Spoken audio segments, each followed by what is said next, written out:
Assalamualaikum semua. Terima kasih kepada semua yang setuju datang pada hari ini untuk menjalankan sesi dengan saya. Semua nampaknya yakin ya untuk meneruskan sesi ini? Okey, baiklah. Nama saya Azwar dan hari ini saya merupakan pekerja sosial kamu yang akan mendengar luahan masalah kamu lah dan berusaha untuk menyelesaikan masalah kamu. Selamat berkenalan semuanya. Selamat berkenalan juga Puan. Okey, kamu semua tidak perlu segan tau. Kita boleh mulakan sesi ini dengan berkenalan sesama kita. Kamu semua boleh memperkenalkan diri masing-masing. Assalamualaikum Puan, nama saya Nina, saya berumur 27 tahun dan saya ni seorang suri rumah. Selamat berkenalan semua.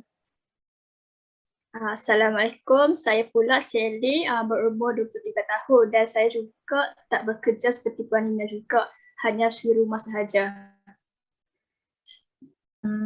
Hai, saya Mira, berusia 33 tahun. Saya merupakan pekerja swasta. Selamat berkenalan ya semua. Wah, semua beramai ya. Okey, baiklah. Terima kasih kerana memperkenalkan diri. Untuk sesi ini, saya sebagai pekerja sosial ingin membantu kamu semua untuk menyelesaikan masalah kamu. Jadi, kamu tidak perlu malu pun dan segan untuk luahkan masalah, ceritakan segalanya kepada saya. Malah saya lagi suka kalau kamu berkongsi biar membantu kekurangan. Ya kan? Apa yang kamu semua perlu buat cuma menjawab soalan saya kalau kamu berasa mampulah jawab. Okay, baiklah. Puan Sally boleh kongsikan sedikit tentang kehidupan Puan dan masalah Puan. Boleh Puan, saya tinggal bersama suami berdua dan suami saya bekerja kilang. Kami masih belum ada anak sebab baru saja kahwin. Kami menjalankan kehidupan seperti biasa, tapi pada pagi itu saya lupa untuk sediakan sarapan suami dan dia bertindak untuk kurung saya dalam sebuah bilik kerana marah. Saya panik sangat, jadi saya mintalah bantuan jiran untuk telefon polis dan saya dibebaskan sebaik sahaja polis kata. Suami pula ditahan. Saya dapat rasakan Puan sangat tabah ya. Apa perasaan Puan ketika itu? Saya terkejut dan tak sangka pun, malah saya sedih sebab selama ni suami tak pernah bertindak begitu. Walaupun ada ketika saya lupa tentang sesuatu, mungkin suami saya sudah hilang kesabaran. Saya faham perasaan Puan dan saya berharap Puan tabah dengan semua yang menimpa Puan. Bagaimana pula dengan Puan Mira?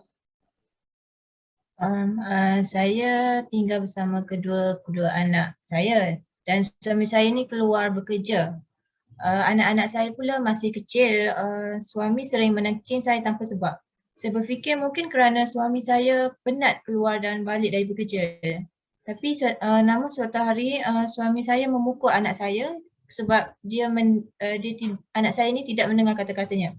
Saya terus menghalang suami namun saya pula yang kena. Saya dipukul dan ditendang sehingga terjatuh. Setelah itu suami keluar dari rumah mungkin untuk menenangkan diri. Saya cemas dan terus hubungi polis. Oh, begitu. Puan sangat berani ya. Tindakan Puan setelah itu, bagaimana pula dengan keadaan anak-anak Puan?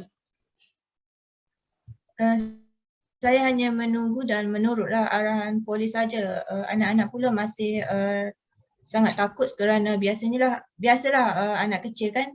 Saya sedih kerana anak-anak saya juga menjadi seharusnya masalah antara kami, saya dan suami tidak perlu melibatkan anak-anak. Saya yakin pasti Puan kuat dan sabar dengan apa yang menimpa Puan. Saya yakin kita akan dapat mencari jalan penyelesaian. Okey, baiklah. Bagaimana pula dengan Puan Nina? Boleh Puan ceritakan tentang kehidupan Puan? Saya pula tinggal bersama dengan suami dan dua orang anak saya yang sudah bersekolah.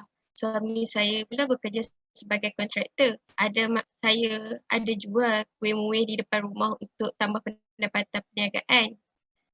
Tu pada suatu hari saya dan suami bergaduh tentang hasil jualan dan disebabkan salah faham berterusan, suami saya tolak kepada saya dan dia terus rampas hasil jualan. Saya cuba halang tetapi saya pula ditengking. Anak-anak sudah tidur. Tanpa pengetahuan suami, saya terus buat laporan polis pada hari esok kerana suami saya telah keluar bekerja. Saya faham situasi Puan. Adakah orang lain juga tahu tentang perkara ini? Jiran di sebelah rumah saya tahu tentang perkara ni kerana mendengar perbualan kami. Saya terus mengaku dan dia cadangkan kepada saya untuk buat laporan polis supaya tiada kejadian yang lebih teruk akan berlaku. Sangat berat apa yang dihadapi Puan sekarang, namun Puan sangat kuat demi anak-anak. Terima kasih Puan. Saya harap masalah ini cepat selesai dan kami dapat jalani kehidupan seperti biasa. Jangan risau ya Puan, hari ini pasti kita akan dapat mencari penyelesaiannya. Baiklah, kita akan teruskan dengan perbualan seterusnya. Puan Sally, apakah perancangan dan keinginan Puan pada masa hadapan? Saya hanya nak tunggu keputusan mahkamah saja, tapi pada masa yang sama saya masih takut dengan kejadian ini macam trauma lain.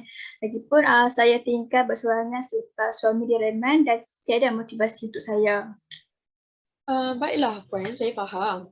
Saya juga ada cadangan untuk Puan selepas ini. Bagaimana pula dengan Puan Mira? Saya pun masih takut dengan semua ini. Saya juga bimbang kalau saya akan melepaskan tekanan kepada anak-anak disebabkan kejadian tersebut dan penat bekerja. Malah mungkin masalah ekonomi juga menyebabkan suami memukul anak pada tempoh hari. Saya dapat gambarkan perasaan Puan kerana tekanan yang datang. Lagipun Puan juga perlu bekerja dan menguruskan rumah tangga dan anak-anak. Okey, baiklah sekarang bagaimana pula dengan Puan Nina? Apa Puan ingin lakukan sekarang? Saya ingin meneruskan untuk berniaga di hadapan rumah kerana sekarang menjadi punca pendapatan utama saya. Sementara suami saya direman. Namun sejak berlaku kes ini saya rasa kurang yakin untuk meminta daripada suami. Saya takut untuk berbincang mengenai keuangan bersama suami kerana tidak ingin perkara yang sama terjadi lagi. Saya faham dengan keinginan Puan. Keputusan yang Puan buat sangat tepat untuk membantu keluar dari konflik ini. Saya akan berusaha untuk bantu kamu semua. Baiklah, saya juga telah memikir beberapa cadangan penyelesaian kepada kamu dan berharap bolehlah membantu kamu semua. Untuk Puan Sally, saya berpendapat bahawa bantuan JKM dapat membantu Puan.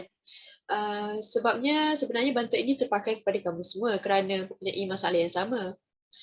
Dan saya juga boleh memberikan kaunseling serta motivasi untuk meredakan emosi serta trauma yang kamu semua alami pada sesi akan datang.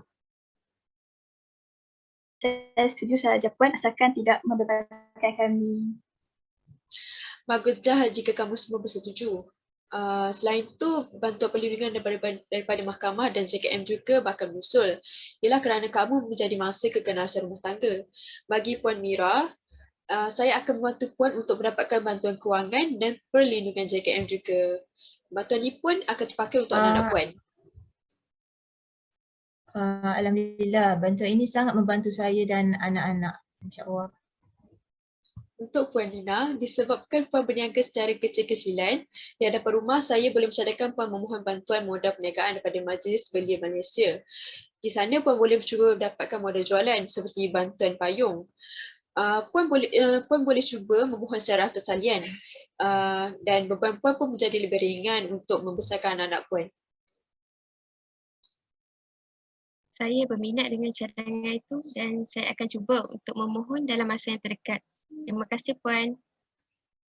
Terima kasih Puan kerana memberikan kami peluang dan sarana bantuan. Puan juga mendengar luahan dan masalah kami dengan baik. Puan, sebenarnya saya berasa segan dan malu untuk menceritakan masalah saya ni. Tapi Puan sangat ramah dan banyak memberikan kata-kata semangat. Sama-sama, saya sangat gembira sesi ini membantu kamu semua untuk keluar daripada masalah tekanan kamu.